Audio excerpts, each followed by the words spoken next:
All right, so yesterday was the June meeting. All the trustees were present except Trustee Mackey and Trustee Turner.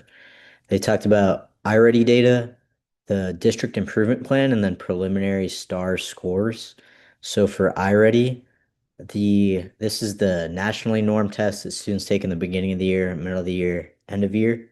District said that they were on track with all of these GPMs. First one, this is on kindergarten through third grade reading. There are no targets for these GPMs because this year there was a new Spanish reading test. So the district needed this year's set of data to be able to establish a baseline. So they will have targets for next year. But there was growth from the beginning of the year for all GPMs. And then for a comparison from last year, um, the district pretty much stayed consistent or exceeded the scores from last year. For student outcome goal two, this was kindergarten through third grade math. The district met all the targets for these GPMs. And there's improvement from last year's scores when compared to this year. And then for student outcome goal three, this is middle school reading. So for GPM 3.1, that was the only one where the district was slightly behind its target. For the other GPMs, it didn't meet its target.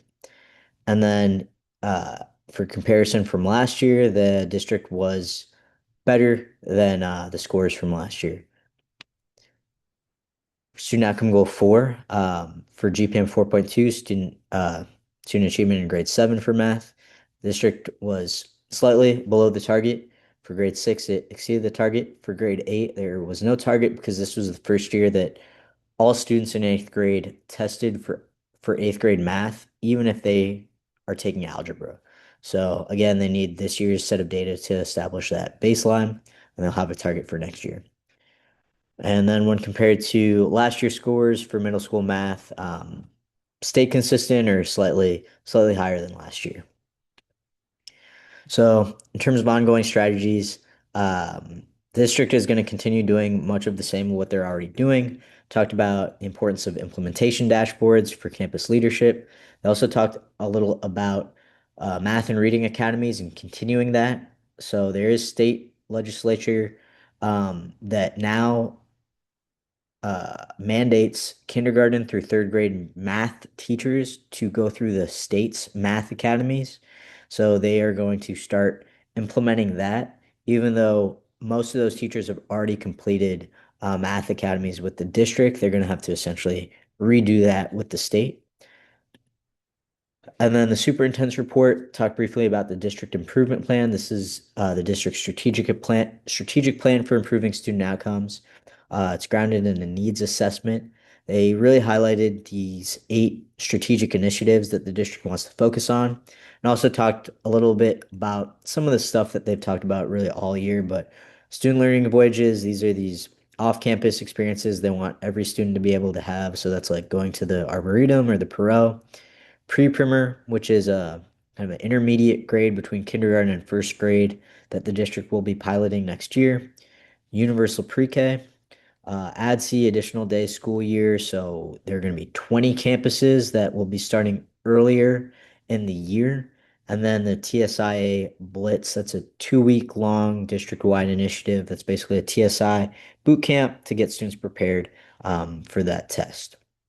And then finally, they showed some preliminary STAR data. So essentially, when a student comes later in the year, they're able to be extracted out of this data. So that is still happening. But typically, what happens is after those students are removed, the scores improve typically. So this is still preliminary data, but they showed the data broken down by subjects across all subjects. The district improved in approaches, meets, and masters. Because of changes to the science, fifth grade and eighth grade standards. That data is not yet ready, so it'll be released later in July. But then they also showed breakdown by grade level for reading. All of the grades showed improvement in approaches, meets, and masters, except for grade 4, that stayed pretty consistent. And then for math, the biggest growth was in grades 4 and grades 6. There's no seventh grade data because they actually pushed all of the seventh grade students to test in eighth grade math. And that test will basically determine next year if that student is ready for Algebra 1 or if they should take eighth grade math in eighth grade. And they ultimately decided that was a good decision to push those students because if you take a look at the eighth grade math scores, they stayed pretty consistent. So those students didn't, severely negatively impact the data uh, anyway. And they will be able to tease out this data and pull out the students who were in seventh grade and tested in for eighth grade, and then the students who were true eighth graders. And then again, there's no data yet for science, but for social studies, improvements in approaches, meets, and masters. And then they showed the high school scores. So the biggest growth was in English 2, Algebra 1, biology. There's double-digit gains for meets and masters in biology. For English 1, there's gains in approaches and meets. There was a 2% decrease in masters, but the state actually had a 3% decrease overall in masters. So they also showed basically a comparison to Region 10 and also the whole state. If you take a look at the column that says Spring 2026, and for algebra, for example, the district is actually outperforming the state in approaches, meets, and masters. And for pretty much all of the other courses, the district is right in line with the state or just a couple percentage points behind. They also showed in the last three columns just a change over time from the last 4 years. And when you compare the district to the state, DISD has a much higher rate of acceleration. So if you take a look, for example, at English 2, that middle row, in approaches, the district has increased the percentage of students meeting approaches by 16 percentage points. That's twice the amount of the state. And the district basically said, if this trajectory continues in the next 4 years, the district will be outperforming the state in pretty much all of these courses. So that was the meeting. There's basically a celebration of all of this data because the district is seeing a lot of gains.